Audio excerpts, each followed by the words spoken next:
Hello friends, good morning. कैसे हैं आप सब? मैं राहुल त्रिपाठी, किसान इंटर कॉलेज, पारसौल, गौतम बुद्ध नगर, प्रवक्ता इतिहास। हम लोग यहाँ पर कक्षा 8 की कृषि विज्ञान की एनसीईआरटी की पुस्तक पढ़ रहे हैं।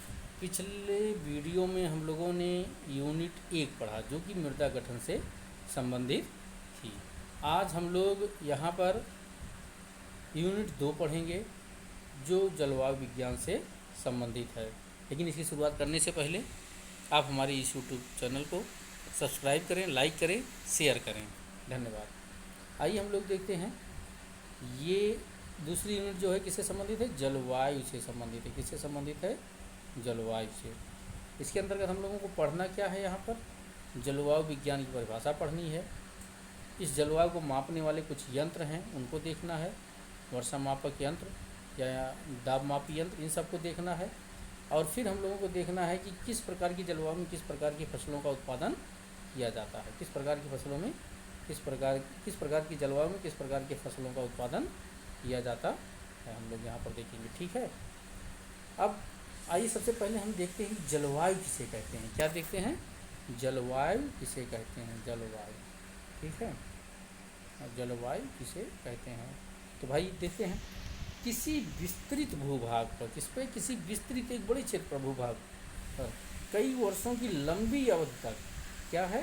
कई वर्षों की लंबी अवधि तक पाई जाने वाली मौसम की दशाओं की औसत पर। यहाँ ध्यान देना, मौसम की दशाओं के औसत को क्या कहते हैं?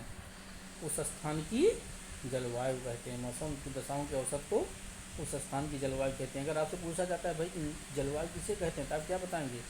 किसी विस्तृत भूभाग में कई वर्षों की लंबी अवधि तक पाई जाने वाली मौसम की दशाओं के औसत को उस स्थान की जलवायु कहते हैं। अब एक प्रश्न आता है, भाई जलवायु विज्ञान किसे कहते हैं? जलवायु विज्ञान किसे कहते हैं? तो जब हम जलवायु के कारकों का क्रमबद्ध अध्ययन करते हैं तो उसे क्या कहा जाता है? जलवायु विज्ञान कहा जाता है। यहाँ पर हम लोगों ने दो शब्दावलियाँ, जलवायु किसे कहते हैं और जलवायु विज्ञान किसे कहते हैं। जैसा कि हम लोग जानते हैं कि किसी भी स्थान पर वहाँ की जलवायु का वहाँ के उत्पादन पर बहुत ही गहरा प्रभाव पड़ता है, और मौसम के अनुसार ही फसलें उगाई जाती हैं। जैसा मौसम होगा वैसी फसलें उगाई जाती हैं। मौसम के अनुसार फसलें कितने प्रकार की होती हैं? 3 प्रकार की होती हैं, खरीफ, रबी और जायद। अभी हम आपसे पूछेंगे खरीफ, रबी और जायद की फसलों के अंतर्गत क्या उपजाया जाता है। तो यहाँ पर हम लोग देखेंगे फसलों का चयन मौसम पर निर्भर करता है। जिन क्षेत्रों में वर्षा अधिक होती है वहाँ पर किस प्रकार की फसलें? खरीफ की फसलें उपजाई जाएगी। यहाँ पर कुछ फसलें दी हुई हैं, जैसे धान और गन्ना की खेती की जाएगी। जैसे बंगाल में, बिहार में, अपने पूर्वी यूपी क्षेत्र में, उत्तर प्रदेश में भी यही होता है। और वहीं पहाड़ी स्थानों पर आप देखेंगे ठंडा मौसम होने के कारण क्या है? सेब, नाशपाती, ये सब चीज़ें हैं। देखिए जलवायु के निर्धारक के जो कारक हैं वो कौन कौन से कारक हैं, यहीं पर देख लेते हैं। कारक हैं वायु है, क्या है? वायु है, वर्षा है, सर्दी है, तापमान है। ये सब क्या है? ताप है। ये सब क्या है? ये किसी भी जलवायु के निर्धारक तत्व हैं या कारक तत्व हैं। कौन से कारक तत्व हैं? कारक तत्व हैं। इनको आप सब लोग जानते रहिएगा। ठीक है, इसको आप लोग जानते रहिएगा। आइए देखते हैं। मैदानी क्षेत्रों के तीनों मौसम के अनुकूल फसलों की खेती करके बहुत अच्छा उत्पादन किया जाता है, हम लोग जान रहे हैं। यहाँ ये देखते हैं कुछ, जैसे खरीफ की फसल के बारे में बताया जा रहा है। खरीफ की फसल में कौन कौन सी है? धान, मक्का, ज्वार, बाजरा। धान, मक्का, ज्वार, बाजरा, अरहर, उर्द, मूंग, गन्ना आदि। और वहीं रबी की फसल में कौन कौन सी है? गेहूँ, आलू, मटर आदि की सब्जी उगाई जाती है।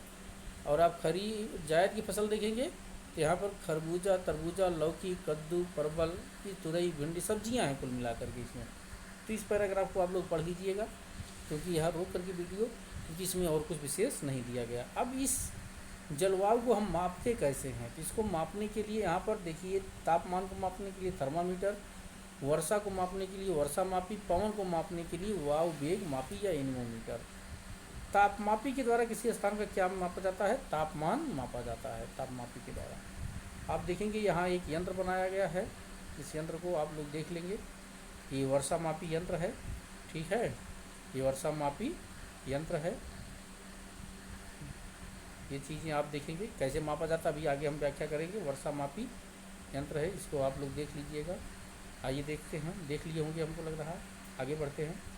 इस यंत्र की सहायता से किसी स्थान की निश्चित समय में होने वाली वर्षा की माप की जाती है। क्या किया जाता है? किसी निश्चित समय में होने वाली वर्षा।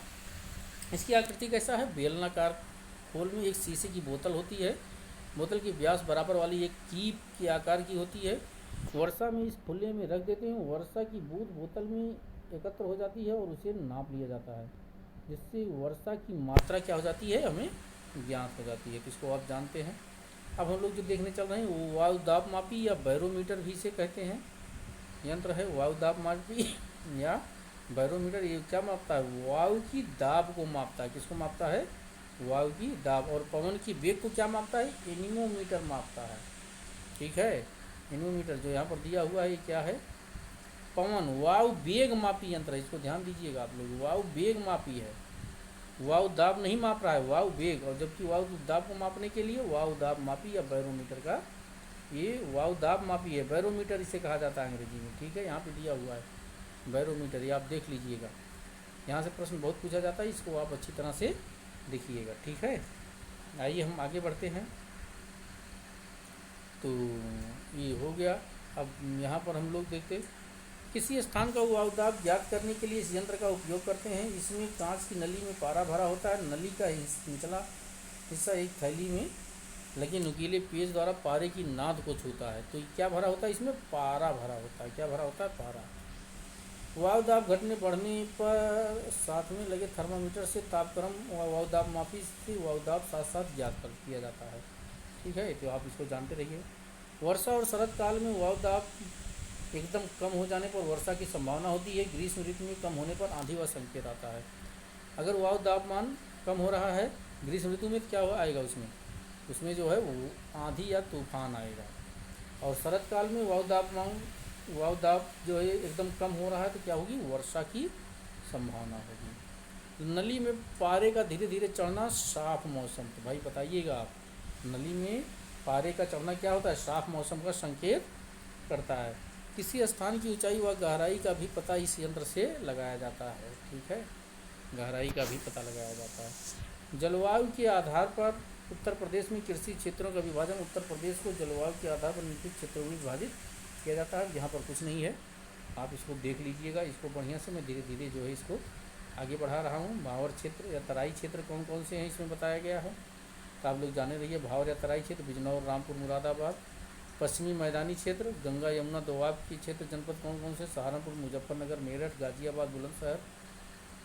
और फिर आगे दिया गया है मध्यम पश्चिमी मैदानी क्षेत्र बिजनौर, मुरादाबाद। यहाँ से कुछ नहीं है, बस आप थोड़ा सा जानते रहिए।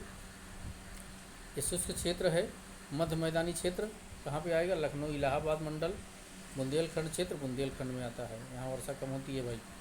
ठीक है, अब आगे हम जो है उत्तरी पूर्वी मैदानी क्षेत्र ये सब देख लीजिए। अभ्यास के प्रश्न अब इसमें आइए हम लोग देख लेते हैं कुछ प्रश्नों को। तो यहाँ पर जलवायु किसे कहते हैं चर्चा किया हम लोगों ने। मौसम की दशाओं के औसत को क्या कहते हैं? जलवायु कहते हैं। निम्नलिखित में से कौन सा जलवायु का कारक है? तभी मैंने चर्चा किया, तापमान भी है, वर्षा भी है, पवन भी है, उपयुक्त सभी है।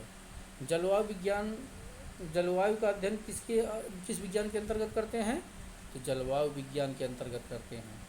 आप लोग इस पर जो है निशान लगाइए। तापमान मापते हैं इसके द्वारा, तापमापी के द्वारा मापते हैं।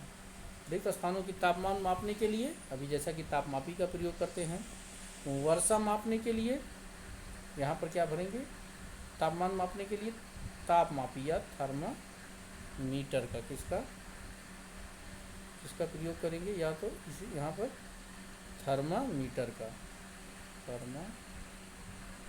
मीटर।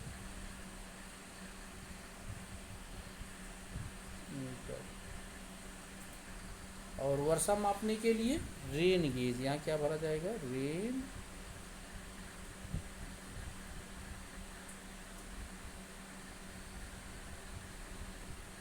वायु दाब मापने के लिए वायु दाब मापी का, यहाँ पर क्या भरेंगे? वायु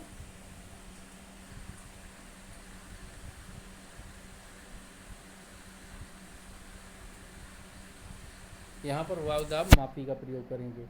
तापमान मापने के लिए थर्मामीटर, वर्षा मापने के लिए रेन गेज, और वायुदाब मापने के लिए वायुदाब मापिका, या इसी को क्या कहेंगे, बैरोमीटर भी कहेंगे। मैंने चित्र सबका दिखा दिया, बैरोमीटर भी इसे कहते हैं। ठीक है, इसे क्या कहते हैं, बैरोमीटर। ठीक, तो अब हम लोग आगे बढ़ते हैं। और जिन स्थानों पर वर्षा अधिक होती है वहाँ की जलवायु क्या होती है, आर्द्र और नम होती है। वहाँ की जलवायु क्या होती है, आर्द्र और नम होती है। और किसकी फसल पैदा करेंगे यहाँ पर, हाँ, यहाँ पर जो है खरीफ की फसल।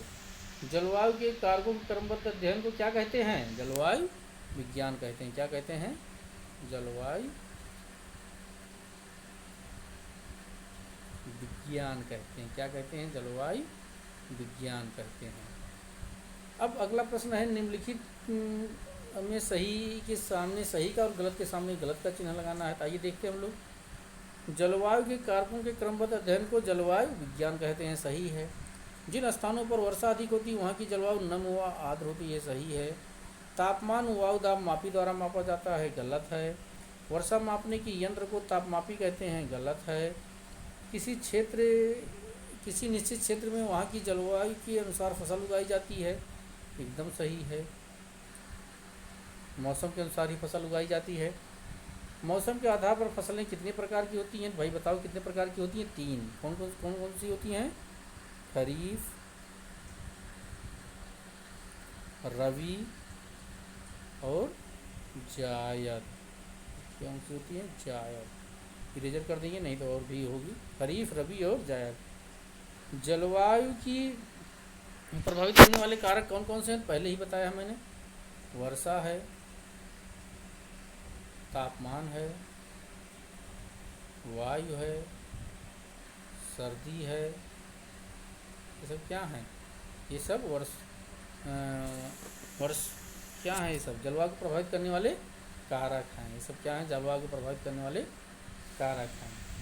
वायुदाब मापने के लिए किस यंत्र का प्रयोग किया जाता है, तो बैरोमीटर या वायुदाब मापिका, बैरोमीटर। हम लोगों ने इसको पढ़ा है बढ़िया से, बैरोमीटर। या वर्षा मापने के लिए अभी आगे हम लोगों ने देखा रेन गेज, बार बार आ रहा है, कंपटीशन में भी बहुत पूछा जाता है, आप लोगों की एग्जाम में भी आएगा, इसको बढ़िया से पढ़िए। जलवायु के आधार पर उत्तर प्रदेश के कृषि क्षेत्रों का वर्णन कीजिए, तो अभी किया गया है। यहाँ पर हम लोगों ने देखा, ये देखिए, ये यही है लास्ट वाला, ये जो हमने बताया कि उत्तरी पूर्वी क्षेत्र, ये सब जो हैं, ठीक है। ये दूसरा है, ये तीसरा, चौथा, पांचवा देख रहे हैं आप, यही आपको यहाँ पर क्या करना है, लिखना है, ठीक है। तो आज चैप्टर समाप्त होता है। ये वीडियो आपको कैसा लगा, आप कमेंट बॉक्स में कमेंट ज़रूर करिएगा। और वीडियो जब कभी भी आप देखिए, पूरा वीडियो देखिए। मैं एनसीईआरटी की पूरी सीरीज़ आप लोगों को समझाऊंगा, कहीं से किसी को कोई दिक्कत नहीं होगी। हर विषय के बारे में मैं अच्छी से अच्छी जानकारी आपको दूंगा।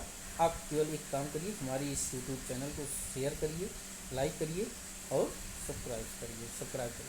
ठीक, धन्यवाद।